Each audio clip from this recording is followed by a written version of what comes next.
राष्ट्र समर्पण पे आज हम लोग जिस मुद्दे पर बात करेंगे, मुद्दा बड़ा ही गंभीर है। गंभीरता का अंदाज़ा आप इस बात से लगा सकते हैं कि झारखंड में हिंदुओं की आवाज़ उठाने वाले लोग, वो चाहे विश्व हिंदू परिषद के कार्यकर्ता हों, चाहे भाजपा के कार्यकर्ता हों, इन सभी लोगों के साथ बहुत ही गलत हो रहा है, हत्याएं हो रही है। झारखंड को बंगाल बनाने की तैयारी हो रही है और केरल बनाने की तैयारी हो रही है। जैसे केरल और बंगाल के अंदर हिंदू हितों की बात करने वालों को सरेआम उन्हें गोलियों से भून दिया जाता है, तलवारों से काट दिया जाता है। अब ऐसी ही स्थिति झारखंड में भी दिखने लगी है। झारखंड के खलारी का ताज़ा मामला है, जहां विश्व हिंदू परिषद के कार्यकर्ता मुकेश सोनी की हत्या कर दी गई। इससे पहले डाल्टनगंज में सुमित श्रीवास्तव की हत्या कर दी गई थी, जो भाजपा के कार्यकर्ता थे। उनसे पहले एक और कार्यकर्ता थे, ऐसे एक जीतराम मुंडा की भी हत्या, जो ओरमांझी के रहने वाले थे, उनकी कर दी गई थी। रैली से आ रहे थे, वो भी भाजपा कार्यकर्ता थे। अब भाजपा कार्यकर्ताओं और हिंदू कार्यकर्ताओं में इस मामले को लेकर काफ़ी आक्रोश देखा जा रहा है झारखंड सरकार के खिलाफ। इन्हीं बातों को लेकर आज हम चर्चा करेंगे और हमारे बीच कई हिंदू कार्यकर्ता मौजूद हैं, हम उनसे भी बात करेंगे। हमारे बीच हिंदू रक्षा दल के कार्यकर्ता नीरज गोयल जी हैं। हम इनसे पूछेंगे कि आखिर झारखंड सरकार इतनी लापरवाह क्यों हो गई है और झारखंड में क्या हिंदुओं के लिए फिर से कत्ल खाने खोले जा रहे हैं? कब तक इन आपराधिक मामलों में लगाम लगेगी? अब नीरज गोयल जी, आखिर क्यों ऐसा हो रहा है झारखंड में? इस तरह की आपराधिक घटनाएं क्यों घट रही है? आपराधिक घटनाएं झारखंड में इसलिए घट रही हैं क्योंकि यहाँ की पुलिस को, यहाँ की प्रशासन को हेलमेट चेकिंग से फुर्सत मिले तब। यहाँ के जो मंत्री हैं, यहाँ के जो नेता हैं, उन्हें अपने उससे बंगले से अपने उससे फुर्सत ही नहीं है। अपने कार्यस्थल में, अपने कार्य क्षेत्र में आके ही नहीं देखते हैं कि हमारे यहाँ पे हमारी जनता क्या है। एक तरफ तो बोलते हैं कि प्रजातंत्र, जब प्रजातंत्र है तो कहाँ है प्रजा, कहाँ है तंत्र? ये पूरा सिस्टम क्यों फेल है? एक सीधा साधा कार्यकर्ता जो अपने हिंदू धर्म के लिए और अपने श्री राम के लिए अगर कुछ काम करता है तो उस पर उसको शक की उंगली दिखाई जाती है, उसको सांप्रदायिक बोला जाता है। क्यों बोला जाता है सांप्रदायिक? महात्मा गांधी जब हे राम करके मरे हैं तो उन्हें सांप्रदायिक नहीं हुए, और हम जय श्री राम बोल दिए तो हम सांप्रदायिक हो गए। वह एक नेता अगर दिल्ली से अल्लाह अकबर बोलता है तो सैकड़ों सर सजदे में झुक जाते हैं, लेकिन अगर एक मामूली हिंदू अगर जय श्री राम बोल दे, वो अपने आराध्य के लिए अगर जय श्री राम बोल दे तो उसको मार दिया जाता है। क्यों मार दिया जाता है भैया? क्योंकि यहाँ हेलमेट चेकिंग से फुर्सत मिले। लॉ एंड ऑर्डर पूरी तरह से एकदम चितर बितर हो रखा है। कोई जनता के पर कोई कार्रवाई नहीं, कोई कुछ नहीं। अपराधी बेखौफ घूम रहे हैं।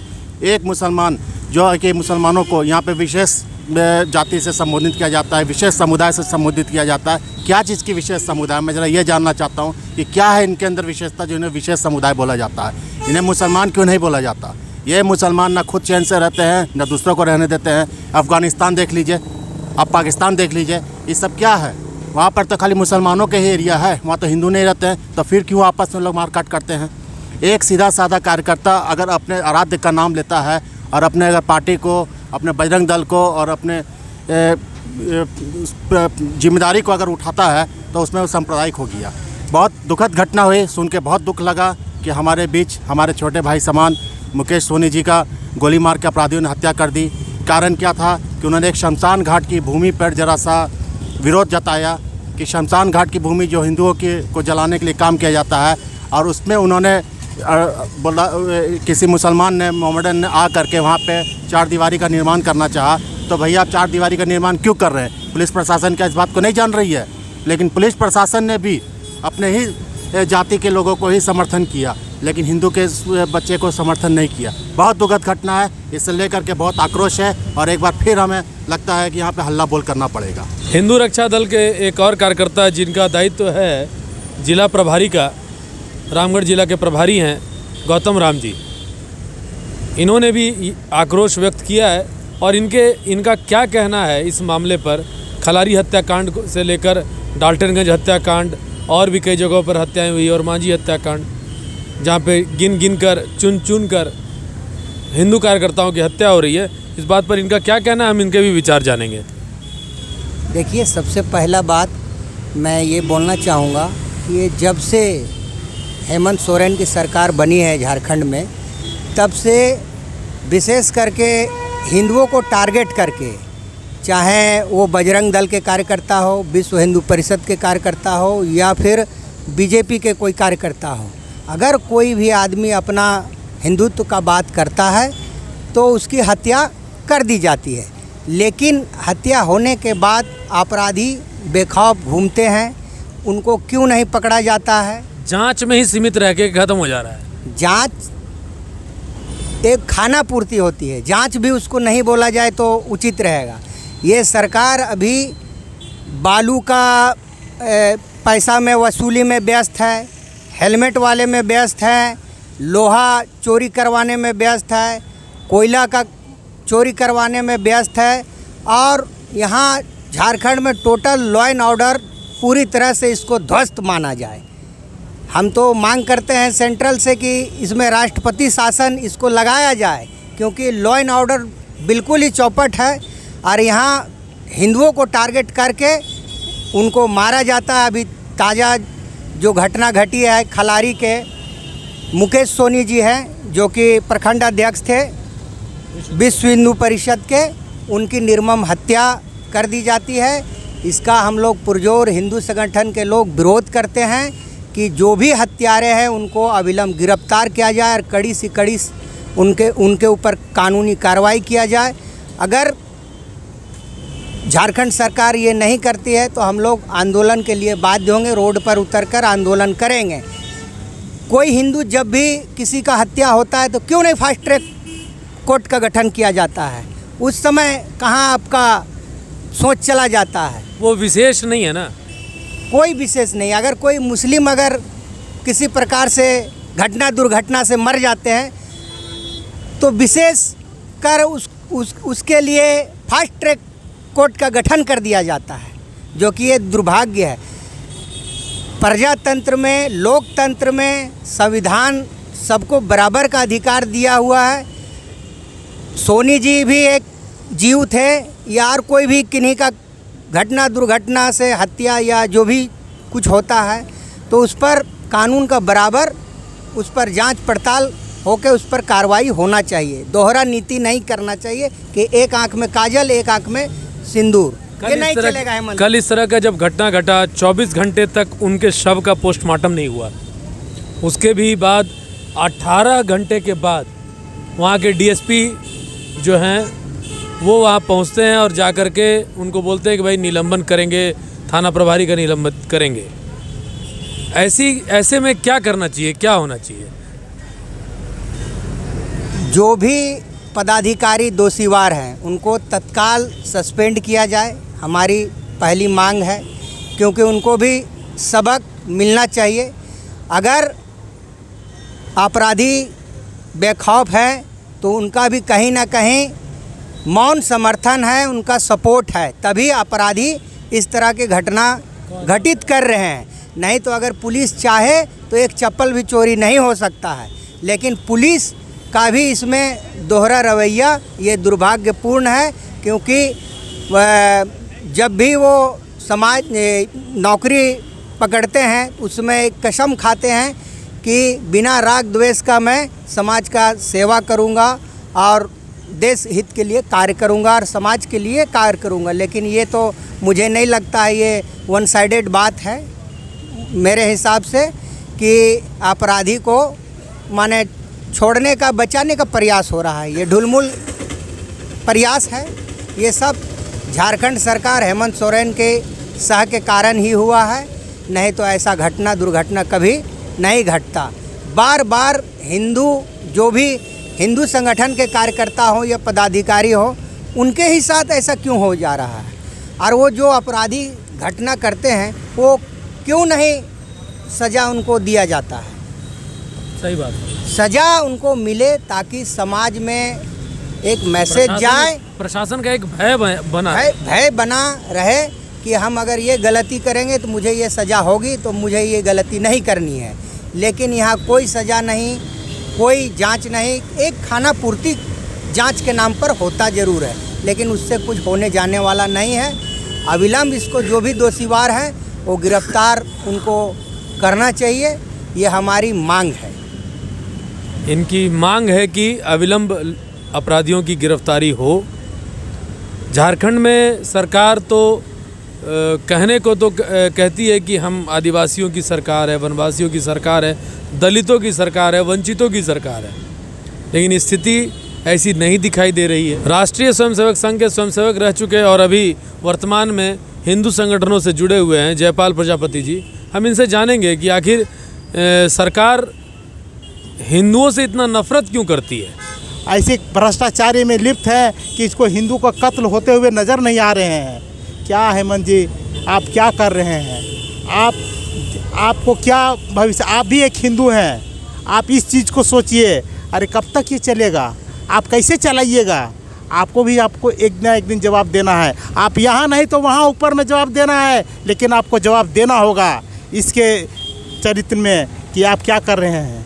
हम यही बोलना चाहते हैं अपने हिंदू भाइयों को, विश्व हिंदू परिषद, बीजेपी या जो भी हमारा कार्यकर्तागण को, कि आप लोग ईंट से ईंट बजाइए और ऐसी सरकार को गिराइए और अपने हिंदुओं को रक्षा के लिए आप लोग आगे आइए। जब जब ऐसे घटना घटेगी तब तक हम लोग किसी को नहीं बख्शेंगे, चाहे वो सरकार हो या जिला प्रशासन हो या जो भी हो।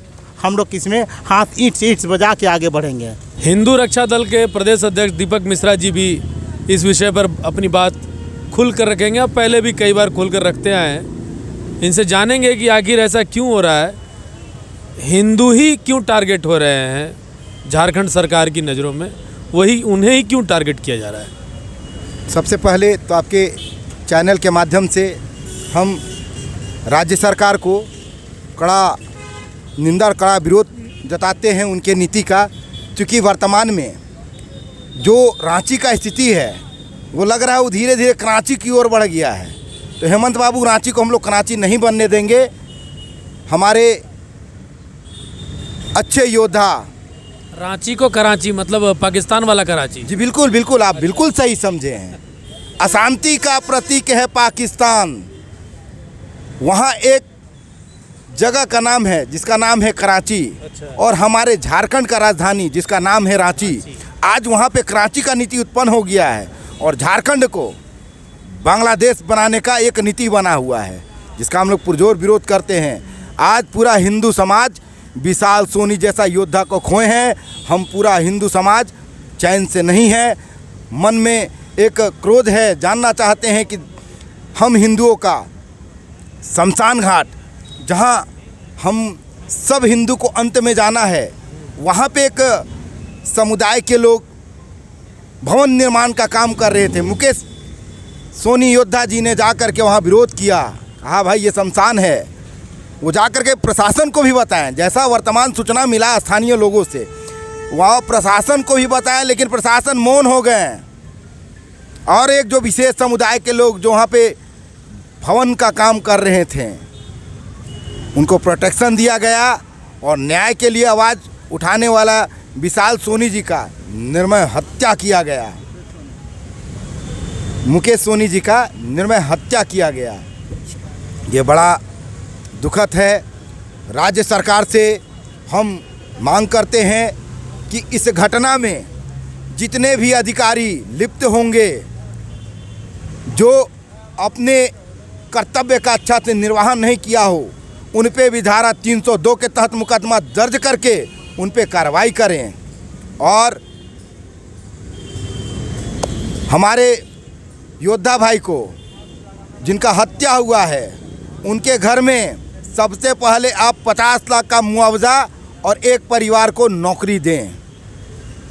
झारखंड राज्य में जब से सरकार बना है तब से आप देख लीजिए, गौकसी, धर्मांतरण, लव जिहाद, हिंदू संगठन के कार्यकर्ताओं का लगातार हत्या होते जा रहा है। हिंदू तुष्टीकरण का राजनीति नहीं सहेगा। आपके चैनल के माध्यम से हम सारे हिंदू समाज से आग्रह करते हैं कि असम रूप अपनाइए। हिंदुत्व को बचाना है, अपने झारखंड में हिंदुत्व का अलख जगाना है तो असम से प्रेरणा लेना होगा।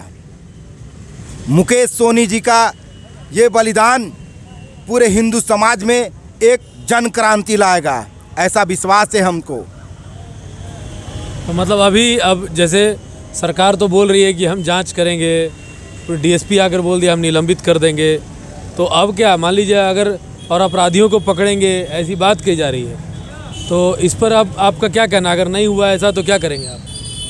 श्रीमान जी, इससे पहले जितने भी हिंदू संगठन के कार्यकर्ताओं का हत्या हुआ है, मिला जुला के यही बात आता है, हम कार्रवाई करेंगे, निलंबित करेंगे। कितने लोगों का निलंबित हुआ है और कितने अपराधी, कितने हत्यारा अभी तक सलाखों के पीछे और कितने लोगों पे कार्रवाई हुआ है। ये वही झारखंड है महोदय, ये वही झारखंड है जहाँ पे गैर हिंदू चोर कौकसी करते थे, दुर्भाग्यपूर्ण उनका हत्या हो गया था, तो एशिया लेवल का मामला बनाए थे।